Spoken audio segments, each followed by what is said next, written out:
nitwa Sibomana Jean Bosco aba ari njye ukuriye ikigo African Culture Medicine abamaze imyaka igera kuri 20 nkora umwuga w'ubuvuzi gakondo hano mu gihugu aba muri ibikorwa bigiye bitandukanye ariko ibigendanye n'ubuvuzi gakondo nkaba mbikorera muri mujyi wa Kigali. Ibintu by'ubuvuzi gakondo navuga ko nabyirutse mbikunda ariko muri uko kubikunda nabibyirukiyemo kuko sogokuru wanjye ari umuvuzi gakondo ariko nabyutse mfite amatsiko ku bintu bigendanye n'ibimera kubera ko muri uko gufasha sogokuru wanjye byatumye mbasha kugenda mbona icyiza cy'ubuvuzi gakondo, mbona abantu bavura bakira, bityo nanjye nkura ndwa mu mwana ukunze ubuvuzi gakondo. Ariko nyuma yaho aho nje gukurira nza no kubigira umwuga kuko nabonaga yibeshejeho sogokuru wanjye. Ni mu rwego rero mbikora nk'umwuga kandi nkabikora noneho nk'umuntu abasha gukora ingendo shuri mu bihugu bitandukanye haba Uganda, Tanzania, Kenya. Nakoze ubushakashatsi bwinshi butandukanye ku buvuzi gakondo, mbasha no kumenya indwara nyinshi zikunze kwibasira abantu bigatuma ubuzima bwabo bubasha kugenda. Ari nabwo nabashije gukora ubushakashatsi bugendanye n'umuti w'itabi. Umuti w'itabi navuga ko abantu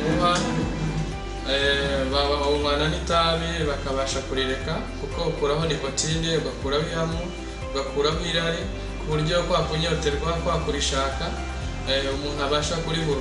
Ibyo rero nabashije kureba ingaruka nyinshi itabi rigira ku buzima bw'umuntu ariko nifashije connection cyangwa se internet. Niho nakoze ubushakashatsi ndeba ingaruka zibasira abantu banywa itabi, uburyo ribangiza imyanya y'ubuhumekero, uburyo ribangiza ibihaha. Noneho bituma nibaza impamvu abantu batabasha kurireka. Sanga nikotine ni imwe mu bintu bigira imbaraga nyinshi ku buzima bw'umuntu kuko ya nikotine ni ituma ahora anyoterwa, ahora arishaka, bityo bituma mbasha gutekereza uburyo navura umuntu.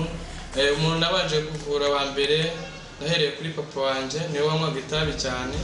Muhaye umuti mbona resultat ndazibonye, bituma mvura n'abandi bantu. Hari urubyiruko nabashije kuvura narwo rwahise rureka iryo tabi. Uyu muti akaba ari umuti unywana n'itabi, ukawunywana n'amazi kubera ko aya mazi y'umugezi abasha gukuraho ya nikotine igihe uri kunywa uyu muti. Uyu muti kuva nk'uvumbuye cyangwa nkoze ubushakashatsi navuga ko hashize imyaka 7, bityo bikaba abantu benshi haba ari abatuye muri uyu mujyi wa Kigali cyangwa abatuye mu ntara bituma babasha kuza kuwugura. Twagiye twitabira n'ama-expo agiye atandukanye hano mu mujyi wa Kigali, hano za Gikondo. Hari n'ama-expo twagiyemo mu turere dutandukanye haba za Huye, haba mu mujyi w'Amajyaruguru, n'ahandi twagiye mu burasirazuba za Kayonza, za Rwamagana. Ikindi nabashije no kwitabira imurikagurisha ryo mu gihugu cy'Ubugande aho bita muri Rugogwe, Kampala, ku buryo nabashijwe no kubona igikombe cy'uburyo nari namuritse neza, nagize n'abakiriya benshi.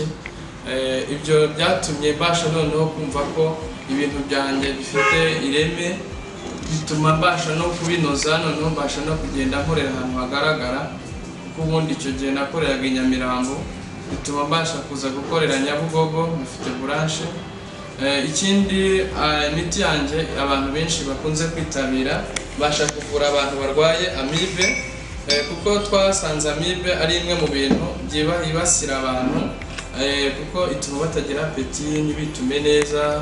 Ikindi igatuma ni umuti usenya kyste d'amibe, utuma ubasha kugira apeti ukituma neza mu nda wagiraga ibibazo byo kugugarirwa, kugira ibibazo by'igifu kidakora neza kuko amibe igira uruhare mu kuba umuntu yabura apeti n'igifu kikaba kitakora neza cyangwa se igogora ry'amara. Uyu muti rero abantu benshi bawugura ubasha kubafasha bigatuma umubiri wabo ukora neza kuko amibe ni imwe mu bituma umuntu yagira n'ibibazo by'umugongo. Ikindi basha kugira imiti nanone ivura abanywa inzoga, mu muti ukoreshwa nawo mu masaha 2 wicaye hamwe ukawunywana n'inzoga, ugakuraho ihamu, ugakuraho irari ku buryo ukuraho nicotine na alcohol. Hari ukuraho nicotine ari wo uyu, hakaba n'undi ukuraho alcohol ku bantu banywa inzoga zagize chronique. Ikindi nanone mbasha gukora, mbasha kuvura abantu barwaye impyiko.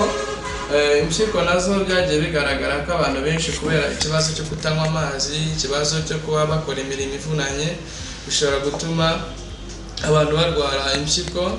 Rero iyi miti tugenda tuyiha abantu, nk'uyu ni abantu barwaye impyiko, noneho uwo muti utuma impyiko zikora neza. Tukagira n'undi muti abantu barwaye igifu. Igifu iyo kimaze igihe turi mibi ugira ibirungurira, uyu urabafasha ugatuma igogora ry'igifu n'amara rikora neza, ariko bigendana n'igisura, bikagendana n'amakara. Tuyitanga ari 3 ku buryo igifu cyongera kigakora neza. Nk'iki gisura cyo ku bantu bafite n'ikibazo cy'umubyibuho ukabije, iyo bakunze kugikoresha cyane bituma mu nda yabo hahora ibyuka mu mara bivamo, bigatuma mu nda hakora neza. Ikindi tubasha kuvura n'abapapa bafite ikibazo cy'imisemburo mikeya, kubera ko uko umugabo akura imbaraga ze zigenda ziba nkeya. Uyu muti tuwita muzee wa kazi. Ni umuti navuga ko maze imyaka 3 abantu bari kuwukoresha. Uyu muti witwa muzee wa kazi n'uyu witwa kukumanga. Ni imiti igendana.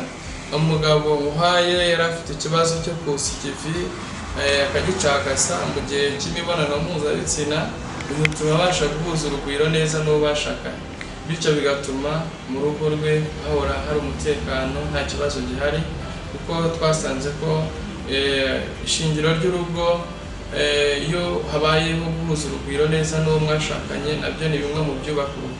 Ni umuti uvura ifumbi. Ni umuti bita Miracle Nyafurika, kuko nabonye uburyo ukora, hitamo izina bita Miracle Nyafurika, kuko nabonaga ari ibitangaza aho umudamu ashobora kugira amavangingo ntayo yagiraga, bityo bigatuma imiti uko ari 2 bituma umudamu rwose nta kibazo yongera gupfa n'umugabo, kuko usanga ko ahanini bituma ingo nyinshi zisenyuka iyo santima zabuze mu rugo. Ikindi uyu muti uvura ifumbi, ugatuma n'amatrompe akora neza, imiyoborantanga.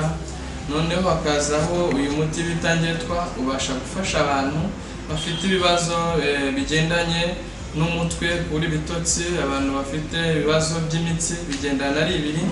Iyi miti afite ibibazo by'imitsi n'umugongo ibasha kumufasha. Hakazaho ibumba nakita Argile. Argile ni umuti ukunzwe cyane muri gihe cya none.